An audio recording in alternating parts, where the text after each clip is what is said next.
바람이 잔잔하게 불어오던 1492년의 어느 밤, 대서양을 건너던 작은 배 한 척의 갑판에는 긴장과 기대가 동시에 흐르고 있었습니다. 그 배에는 훗날 세계 역사의 방향을 바꾸게 될 한 사람이 서 있었습니다. 크리스토퍼 콜럼버스라는 이름으로 기록된 그는 자신이 인도에 도달할 수 있다고 굳게 믿고 있었습니다. 그러나 그가 서 있는 배의 앞에는 인도도 유럽 사람들이 알고 있던 세계도 아닌 완전히 새로운 대륙이 기다리고 있었습니다. 그 대륙과의 첫 만남은 한 문명의 발견이었고 동시에 또 다른 문명의 끝이기도 했습니다. 오늘 우리는 그 순간을 되돌아보며 유럽과 아메리카가 처음 만난 시간으로 여행하려 합니다. 유럽은 그 시기 변화의 중심에 서 있었습니다. 수백 년간 이어졌던 중세의 질서가 무너지고 르네상스가 퍼져나가며 인간에 대한 관심이 높아졌습니다. 이와 동시에 오스만 제국이 동방의 무역길을 장악하면서 유럽은 더 이상 기존의 경로를 통해 아시아와 거래할 수 없게 되었습니다. 후추, 비단, 향신료 같은 귀한 물건들은 여전히 유럽의 부자들과 왕실이 탐냈지만 그것을 운반하던 길이 차단되면서 모두가 새로운 길을 찾기 위해 고민하기 시작했습니다. 바로 이 순간 포르투갈의 항해가들과 스페인의 왕실은 바다라는 미지의 공간을 향해 눈을 돌렸습니다. 인간의 욕망과 두려움, 그리고 야심이 동시에 얽혀있던 시기였습니다.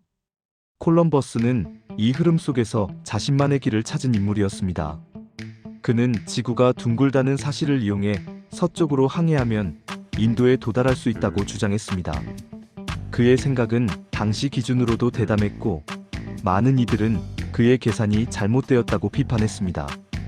실제로 콜럼버스는 지구의 크기를 지나치게 작게 계산했고 만약 아메리카가 존재하지 않았다면 그의 항해는 배와 선원 모두를 죽음으로 몰고 갔을 것입니다. 그러나 잘못된 계산은 오히려 새로운 발견의 문을 열었습니다. 그래서 역사는 종종 아이러니로 움직입니다.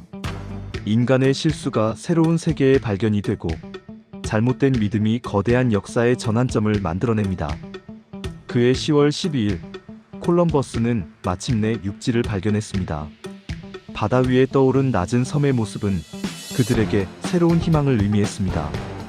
그러나 그곳은 인도가 아니었고 자신들이 알고 있던 세상의 끝도 아니었습니다.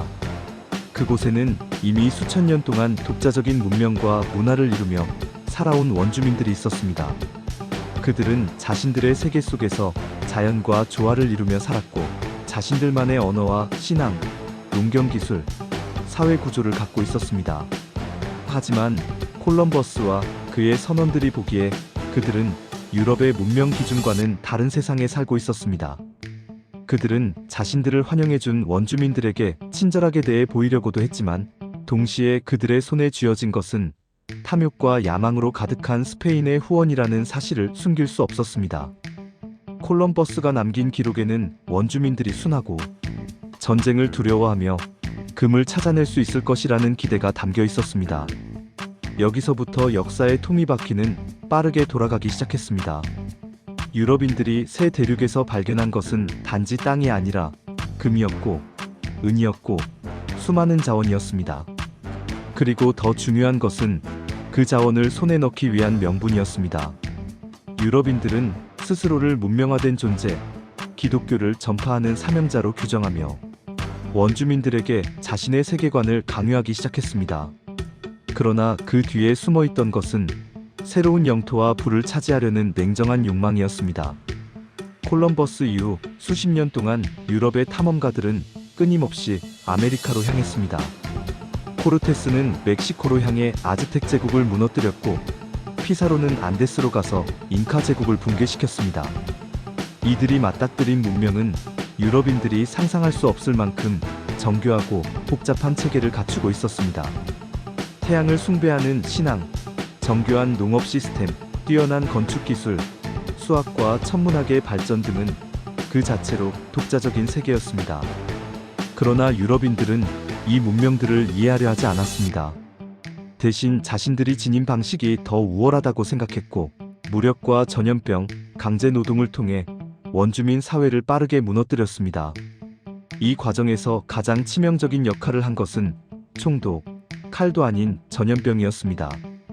유럽에서 가져온 천연두, 홍역, 인플루엔자 같은 질병은 원주민에게 면역이 전혀 없는 것들이었습니다. 전염병은 원주민 사회를 초토화시켰고 전쟁보다 더 빠르고 비참한 속도로 사람들을 죽음으로 몰아갔습니다.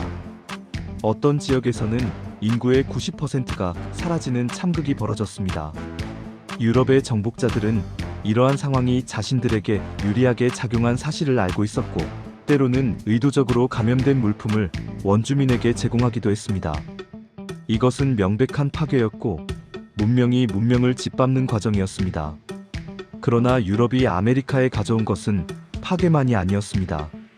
신대륙의 작물인 감자, 옥수수, 토마토, 고구마는 유럽으로 옮겨갔고 유럽의 식탁과 농업을 완전히 바꾸어 놓았습니다. 감자는 기근을 막는 데 큰 역할을 했고 토마토는 이탈리아 요리를 새롭게 만들었으며 옥수수는 새로운 농업 기반을 제공했습니다. 세계는 점점 더 연결되기 시작했고 이 연결은 결국 중남미의 문화의 유럽, 아프리카의 문화 요소들이 겹겹이 쌓이며 새로운 문화를 만들어냈습니다. 이 문화의 혼합은 새로운 음악, 새로운 언어, 새로운 인종 구성까지 이어지며 지금 우리가 알고 있는 아메리카의 사회를 형성하게 되었습니다. 하지만 그 변화의 배경에는 항상 희생이 존재했습니다.